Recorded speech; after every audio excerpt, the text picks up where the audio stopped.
guys, malaki, mahaba-habaan rin yung ilagay nating over dito sa ano, sa Venus 5. Nag-umpisa kami ngayong umaga. Inumpisa namin dito sa dulo. Tapos ayan, hanggang doon na yung nagawa namin. Ayan. So, kinulang ng materyales. Kumuha pa dun sa ano, sa magasin, sa container. At itutuloy namin ngayon yan hanggang guys pagdating. So, nagputol pa kami.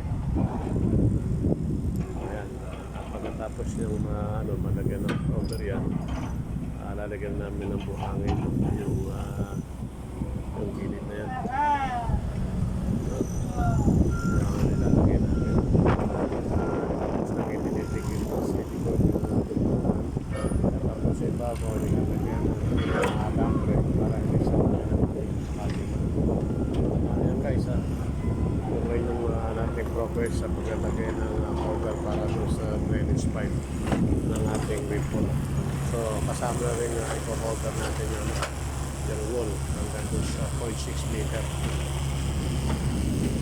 Ayan guys, dire-diretso lang ating installation ng cover ng ripple pipe.